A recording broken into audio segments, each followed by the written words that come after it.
کہ ہمیں اس علاقے سے باہر نہ بھیج۔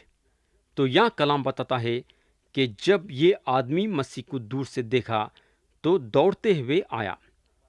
جب یہاں کلام دوری کے بارے میں بتاتا ہے تو کافی دوری تھی ہوں گی، مگر یہ آدمی مسیح کے پاس آیا آہستے سے نہیں بلکہ دوڑتے ہوئے، اور وہاں کھڑا نہیں تھا بلکہ سجدہ کرا۔ کلام بتاتا ہے کہ دوڑتے ہوئے تو آیا، سجدہ کرا، مگر چلانے لگا۔ کیا بول کے چلایا؟ اے یسوع، خدا تعالیٰ کے بیٹے، مجھے تجھ سے کیا کام؟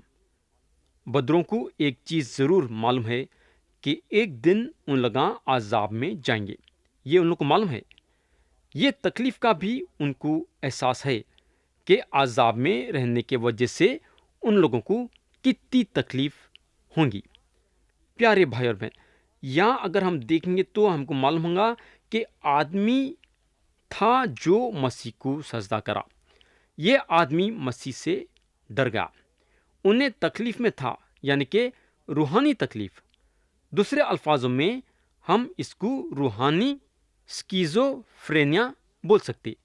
سکیزوفرینیا کا مطلب ہے دو الگ شخص، کبھی آدمی بات کر رہا ہے تو کبھی بدرو۔ تو یہ آدمی بدروں کا شکار تھا۔ تو مسیح یہ آدمی کا نام پوچھنے لگے، اور مسیح کو پتا چلتا ہے کہ یہ آدمی میں ایک یا دو بدرویں نہیں ہیں بلکہ بدروں کا لشکر ہے۔ آگے کلام بتاتا ہے کہ یہ بدرویں مسیح سے منت کرنے لگے کہ ان لوگوں کو یہ علاقے سے باہر نہیں بھیجنا۔ اب ہم دیکھیں گے کہ یہ بدروں کی آنکھ کس پہ تھی۔ ان لوگاں وہ آدمی سے نکلنا تو ضرور تھا، مگر کہاں جانا چاہتے تھے؟ آیت 11 سے 13 میں لکھا ہوا ہے، اور وہاں پہاڑ پر سوروں کا ایک بڑا غول چر رہا تھا، پس انہوں نے اس کی منت کر کے کہا کہ ہم کو اس سوروں میں بھیج دے تاکہ ہم ان کے اندر جائیں۔ پس اس نے انہیں اجازت دی، اور ناپاک روحیں نکل کر سوروں کے اندر گئیں، اور وہ غول جو کوئی 2000 کا تھا کرارے پر سے جھپٹ کر جھیل میں جا پڑا اور جھیل میں ڈوب مرا۔ تو پیارے دوست، یہاں ایک زبردست بات معلوم ہوگی۔ یہاں بدرویں جو ہیں ایک عجیب سی منت کرنے لگے۔ ان لوگاں سوروں میں جانا پسند کرتے تھے، مگر اس علاقے کے باہر جانا پسند نہیں کرتے تھے، اور مسیح ان لوگوں کے عرضی کو قبول کرے اور ان لوگوں کو سوروں میں جانے دیے۔ اب ہم آیت 14 سے 20 پڑھیں گے۔ لکھا ہوا ہے، اور ان کے چرانے والوں نے بھاگ کر شہر اور دیہات میں خبر پہنچائی۔ پس لوگ یہ ماجرا دیکھنے کو نکل کر یسوع کے پاس آئے، اور جس میں بدرویں یعنی بدروں کا لشکر تھا اس کو بیٹھے اور کپڑے پہنے اور ہوش میں دیکھ کر ڈر گئے۔ اور دیکھنے والوں نے اس شخص کا احوال جس میں بدرویں تھیں اور سوروں کا ماجرا ان سے بیان کیا۔ وہ اس کی منت کرنے لگے کہ ہماری سرحد سے چلا جا۔ اور جب وہ کشتی پر چڑھنے لگا تو جس میں بدرویں تھیں اس نے اس کی منت کی کہ میں تیرے ساتھ رہوں، لیکن اس نے اسے اجازت نہ دی، بلکہ اس سے کہا کہ اپنے لوگوں کے پاس اپنے گھر جا اور انہیں خبر دے کہ خداوند نے تیرے لیے کیسے بڑے کام کیے اور تجھ پر رحم کیا۔ وہ گیا اور دکاپولس میں اس بات کا چرچا کرنے لگا کہ یسوع نے میرے لیے کیسے بڑے کام کیے، اور سب تعجب کرتے تھے۔ پیارے بھائی بہن، آپ جو ہے سوچ سکتے کہ لوگ یہاں کے کتنے سخت تھے۔ ان کو اپنے سوروں کی فکر تھی، مگر ایک آدمی جو بدروں کا شکار ہو گیا تھا اس کی فکر نہیں تھی۔ لوگوں کا خیال کرنا اور لوگوں پہ ترس کھانا، خاص طور سے جو مصیبت میں ہیں، ہمارے زندگی کا ایک حصہ ہونا چاہیے۔ دوسری بات یہ کہ جب خدا کا حکم ہم پہ جاری ہوتا ہے، چاہے وہ حکم ہم کو پسند آؤ یا نہ آؤ، ہم خدا کے حکم پہ عمل کرنا چاہیے۔ یہ آدمی کو یہ پسند تھا کہ انہیں مسیح کے ساتھ چلنا، مگر مسیح کا حکم اس کے لیے یہ تھا کہ انہیں اپنے گھرانے اور رشتہ داروں میں جا کے یہ بولنا کہ مسیح اس کے لیے کیا کیا کرے ہیں۔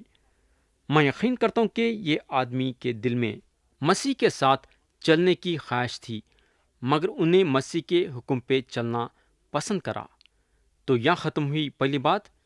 اب ہم دوسرے بات پہ جائیں گے، اور وہ ہے مسیح مرے ہوئے لڑکی کو زندہ کرتے ہیں اور ایک بیمار عورت کو شفا دیتے ہیں۔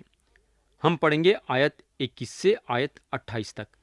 لکھا ہوا ہے، جب یسوع پھر کشتی میں پار گیا تو بڑی بھیڑ اس کے پاس جمع ہوئی، اور وہ جھیل کے کنارے تھا، اور عبادت خانے کے سرداروں میں سے ایک شخص یائر نام آیا اور اسے دیکھ کر اس کے قدموں پر گرا اور یہ کہہ کر اس کی بہت منت کی کہ میری چھوٹی بیٹی مرنے کو ہے، تو آ کر اپنے ہاتھ اس پر رکھ تاکہ وہ اچھی ہو جائے اور زندہ رہے۔ پس وہ اس کے ساتھ چلا، اور بہت لوگ اس کے پیچھے ہو لیے اور اس پر گرے پڑتے تھے۔ پھر ایک عورت جس کے 12 برس سے خون جاری تھا اور اس نے بہت حاکموں سے بڑی تکلیف اٹھائی تھی اور اپنا سب مال خرچ کر کے بھی اس سے کچھ فائدہ نہ ہوا تھا، بلکہ زیادہ بیمار ہو گئی تھی، یسوع کا حال سن کر بھیڑ میں اس کے پیچھے سے آئی اور اس کی پوشاک کو چھوا، کیونکہ وہ کہتی تھی کہ اگر میں صرف اس کی پوشاک ہی چھو لوں گی تو اچھی ہو جاؤں گی۔ تو یہاں اگر ہم دیکھیں گے تو مسیح پھر سے اپنے زمین پہ پہنچتے ہیں۔ یہ واقعے کو بیان کرتے ہوئے ایک دلچسپی کی بات یہ ہے کہ لوقا جو ایک ڈاکٹر تھے یہ بتائے کہ انہیں شفا نہیں پا سکی۔ مرقس بولتے ہیں یہ عورت بہت سارے حکیموں سے بڑی تکلیف اٹھائی اور اپنا سارا مال خرچہ کر کے بھی اس کو کچھ فائدہ نہیں ہوا، بلکہ زیادہ بیمار ہو گئی تھی۔ تو یہاں اگر ہم دیکھیں گے تو ڈاکٹروں اور دوائوں کے پیچھے خرچہ ہونا کوئی نئی بات نہیں ہے۔ یہ عورت بیمار تو تھی مگر اچھی ہونا چاہتی تھی۔ میرے بھائی، کس کی خواہش نہیں ہے کہ انہیں اپنی بیماری سے شفا پانا؟ اگر آج آپ کو بخار آتا ہے تو آپ چاہتے ہیں کہ کل آپ کا بخار اتر جانا۔ یہ عورت کو جب پتہ چلا کہ مسیح آئے ہیں تو اس کی امید جاگی۔ کئی کو بولے تو انہیں سن چکی تھی کہ مسیح شفا دینے کی طاقت رکھتے ہیں۔ تو یہ عورت ایمان کے ساتھ مسیح کے پاس آئی، یہ ارادے سے کہ اگر انہیں ان کے پوشاک کو بھی چھیلیں گی تو اچھی ہو جائیں گی۔ ایمان کتنا ضروری ہے، اور یہ ایمان اس کے دل میں تھا۔ آیت 29 سے 31 میں لکھا ہوا ہے، اور فی الفور اس کا خون بہنا بند ہوگا، اور اس نے اپنے بدن میں معلوم کیا کہ میں نے اس بیماری سے شفا پائی۔ یسوع نے فی الفور اپنے میں معلوم کر کے کہ مجھ میں سے قوت نکلی، اس بھیڑ میں پھر کر کہا، کس نے میری پوشاک چھوئی؟ اس کے شاگردوں نے اس سے کہا، تو دیکھتا ہے کہ بھیڑ تجھ پر گری پڑتی ہے، پھر تو کہتا ہے مجھے کس نے چھوا؟ تو مسیح کے شاگرد یہ سوچنے لگے کہ مسیح یہ عجیب سوال کرے ہیں، جبکہ بھیڑ ان کو دھکم دھکی دے رہی تھی۔ مگر ہم کو معلوم ہونا چاہیے کہ کئی لوگاں تو مسیح کو چھیے، مگر صرف ایک انسان ان کو ایمان کے ساتھ چھیا۔ پیارے بھائی بہن، مسیح کی جو شفا کی طاقت یہ عورت کے جسم میں گئی تو انہیں اپنے آپ میں محسوس کری کہ انہیں اپنی بیماری سے شفا پا گئی ہے۔ مسیح چاہتے ہیں کہ ہم ایمان رکھنا، اور ایمان کے ذریعے سے انہوں ہمارے زندگی میں کام کرتے ہیں۔ آیت 32 سے 34 میں لکھا ہوا ہے، اس نے چاروں طرف نگاہ کی تاکہ جس نے یہ کام کیا تھا اسے دیکھیں۔ وہ عورت یہ جان کر کہ مجھ پر کیا اثر ہوا، ڈرتی کانپتی آئی اور اس کے آگے گر پڑی اور سارا حال سچ سچ اس سے کہہ دیا۔ اس نے اس سے کہا، بیٹی، تیرے ایمان نے تجھے اچھا کیا ہے، سلامت جا اور اپنی اس بیماری سے بچی رہے۔ تو میرے بھائی، یہ عورت 12 سال سے بیمار تھی۔ اگر ہم غور کریں گے تو ہم کو معلوم ہوگا کہ یائر کی لڑکی 12 سال کی تھی۔ تو یہ 12 سال کی مصیبت ختم ہوتی ہے اور 12 سال روشنی اندھیرے میں داخل ہو رہی ہے، یعنی کہ موت کے اندھیرے میں۔ جو باپ مسیح کے پاس آیا تھا اور جب دیکھا کہ مسیح یہ عورت کے ساتھ بات کر رہے ہیں، تو میں یقین کرتا ہوں کہ باپ اپنے دل میں سوچا ہوں گا کہ مسیح یہاں اس کے ساتھ کھڑے ہو کے کئی کو بات کریں، کئی کو نہیں انہوں جلدی کرتے ہیں۔ کیا مسیح کو یہ بات نہیں معلوم ہے کہ میری بیٹی کتنی سخت بیمار ہے اور انہیں مرنے پہ ہے؟ میرے بھائی، مسیح ہونا بول کے جلدی نہیں کرے۔ انہوں یہ عورت کو شفا دیے اور اب ہم دیکھیں گے کہ کیا ہوتا ہے۔ آیت 35 سے 40 پڑھیں گے، لکھا ہوا ہے، وہ یہ کہہ ہی رہا تھا کہ عبادت خانے کے سردار کے ہاں سے لوگوں نے آ کر کہا کہ تیری بیٹی مر گئی، اب استاد کو کیوں تکلیف دیتا ہے؟ جو بات وہ کہہ رہے تھے اس پر یسوع نے توجہ نہ کر کے عبادت خانے کے سردار سے کہا، خوف نہ کر، فقط اتقاد رکھ۔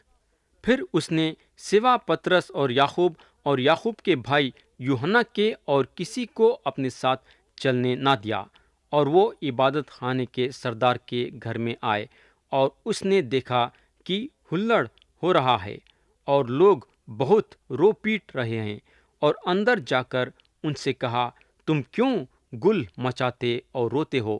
لڑکی مر نہیں گئی بلکہ سوتی ہے۔ وہ اس پر ہنسنے لگے، لیکن وہ سب کو نکال کر لڑکی کے ماں باپ کو اور اپنے ساتھیوں کو لے کر جہاں لڑکی پڑی تھی اندر آیا۔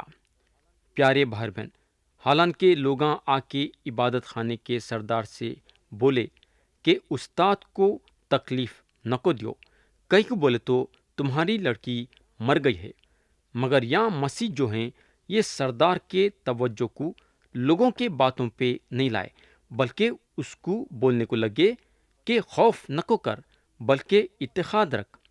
اب سوال یہ پیدا ہوتا ہے کہ مسیح اس کو اتحاد رکھنے کے لیے کئی کو بولے، اس لیے بولے، کئی کو بولے تو اس کا اتحاد ان پہ تھا، کئی کو بولے تو جب انہیں اپنی بیٹی کے بارے میں مسیح سے بولنے کے لیے آیا تو اتحاد سے آیا، اور مسیح نہیں چاہتے تھے کہ اس کا یہ اتحاد ٹوٹ جانا۔ اگر یہ سردار وہ لوگوں کے باتوں کو سنتا تھا جو یہ بولے کہ استاد کو تکلیف نہ کو دیو، کئی کو بولے تو تمہاری بیٹی مر گئی ہے، تو اس کا اتحاد جو مسیح پہ تھا وہ ٹوٹ جاتا تھا۔ اس لیے مسیح اس کے دل و دماغ کو اپنے طرف کر کے بولنے کو لگے کہ خوف نہ کو کر بلکہ اتحاد رکھ۔ اب سوال یہ پیدا ہوتا ہے کہ مسیح جب وہ لڑکی کے گھر کو پہنچے تو سب کو کئی کو باہر نکال دیے۔ آخر اس کی وجہ کیا تھی؟ اس کی وجہ یہ تھی کہ جن لوگوں کو انہوں باہر نکالے وہ لوگوں میں ایمان نہیں تھا، بلکہ مسیح کی ہنسی بھی اڑا رہے تھے۔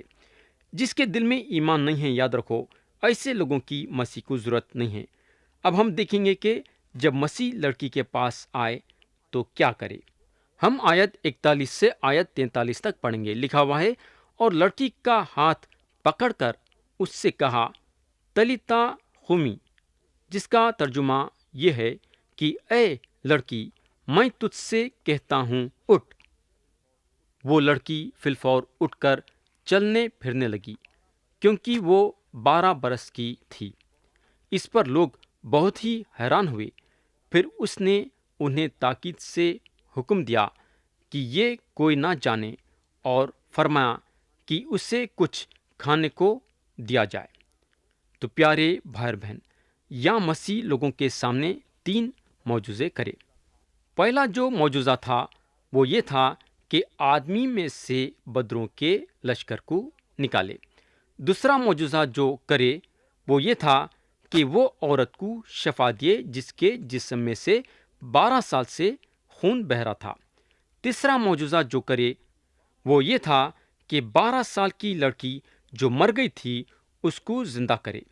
بولنے کا مطلب یہ ہے کہ مسیح بدروں کو نکالنے کے ساتھ ساتھ، شفا دینے کے ساتھ ساتھ زندہ کرنے کی طاقت بھی رکھتے ہیں۔ پیارے بھائی بہن، یہ تو مسیح اپنے طاقت کی ایک جھلک بتائے، مگر ان کا وعدہ ہے کہ اگر ہم ان پہ ایمان لائیں گے تو انہوں ہمار کو آخری دن زندہ کریں گے۔ اور میرے بھائی، ان پہ ایمان رکھنے والے مسیح کے ساتھ ہمیشہ ہمیشہ کے لیے جنت میں اپنی زندگی گزاریں گے، جہاں بدروؤں کے شکار ہونے کا ڈر نہیں رہے گا، جہاں بیمار پڑنے کا ڈر نہیں رہے گا، جہاں موت کا ڈر نہیں رہے گا۔ وہاں نہ تو چیخنا رہے گا، نہ پکارنا رہے گا، نہ دکھ رہے گا، نہ تکلیف رہیں گی، نہ پریشانی رہیں گی، نہ بیماری رہیں گی۔ یعنی کہ بولنے کا مطلب یہ ہے کہ وہاں ہم مسیح کے ساتھ ہنسی خوشی کے ساتھ ہمیشہ ہمیشہ کے لیے اپنی زندگی گزاریں گے۔ تو پیارے بھائی بہن، کیا آپ یسوع مسیح پہ ایمان لانا چاہیں گے؟ کیا مرضی آپ کی ہے اور فیصلہ آپ کا ہے۔ خدا آپ کو آپ کی مرضی دیا ہے اور چننا اور فیصلہ کرنا آپ کا کام ہے۔ خدا ہم سب کو یہ پیغام کے ذریعے سے برکت دے۔ یسوع مسیح کے نام سے آمین۔